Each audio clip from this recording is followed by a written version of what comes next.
Welcome to Nasdaq Trade Talks. I'm your host, Jill Malandrino, Global Markets Reporter at Nasdaq. Joining me at the market site in Times Square, we have Kyle Drop. He's the co-founder and chief research officer of Morning Consult, and we're here to answer that question: how much are consumers willing to spend on streaming services? Kyle, a very hot topic in the media space right now, and the one thing we want to learn about: consolidation in the media space. It's picking up steam.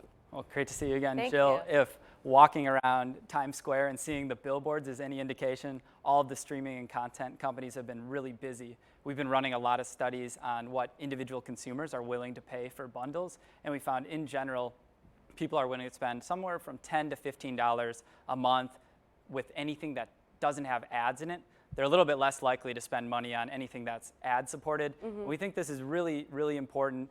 People say that they're maybe willing to sign up for anywhere up to 3 bundles in general, and we can talk about that a little bit more in the future. All right, let's pull up our first chart here. Now, this is most cable subscribers, how much they fork over per month. This is a little bit more broad than talking about the bundles right here, but I can understand why people want to kind of unbundle a bit. It's expensive.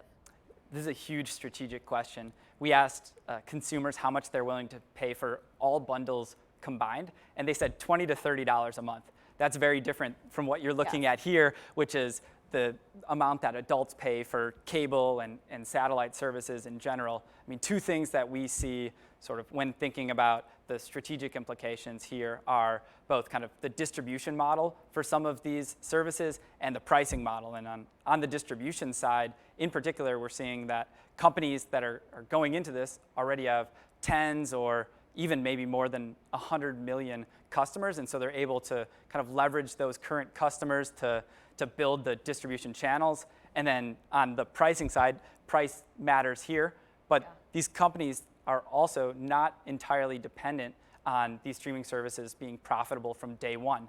They can integrate them into their current services, into their libraries. There's a certain retail company out in Seattle that also can go and find a way to make sure that content streaming is integral to how people see the company. Well, that's the next question then. How can newer players possibly catch up with the established streaming services? Like I said before, it's something about leveraging your current client base and going for there. Price is something that stands out. As I mentioned at the top, people are willing to spend $10 to $15 for these individual packages. A number of the announcements this summer have been lower than that. Some have been toward the higher range, and many have been right in that sweet spot, $10 to $15 per month. So that gets consumers thinking. Again, strategically, one challenge is going to be that people want to see content and individual movies, and they might not be sure which streaming platform or which content platform that movie is on. So I think as there's more consolidation in the industry, people can work on that. Right, because otherwise you're going to start picking all these different services a la carte. You're going to be back up to that $150 to $200 a month spend for content is what's going to happen.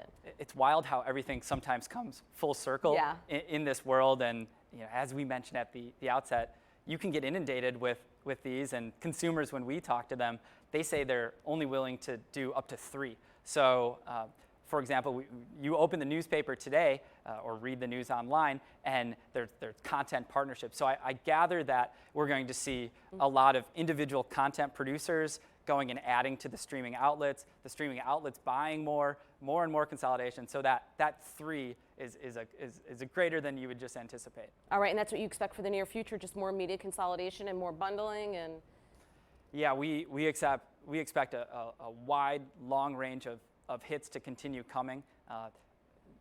Recent merger just in the news, could be more in the future. I think most of these companies anticipate that they need some minimum set of content to be viable on its own. And if they don't have that, they're probably going to be supplying content individually. I guess one closing thought is, if you think about kind of the motion picture industry in general, it probably used to be the individual studios, but that definition just doesn't exist anymore. There used to be the 7 studios or so that were in MPAA, and now you have tech companies, content companies, companies that were in wireless and telco. So it's a wild world out there. Yeah, you have companies like this, Nasdaq, producing Nasdaq. content. So as they say, content is king. Kyle, it's always great to have you back with us. Look forward to seeing you in September.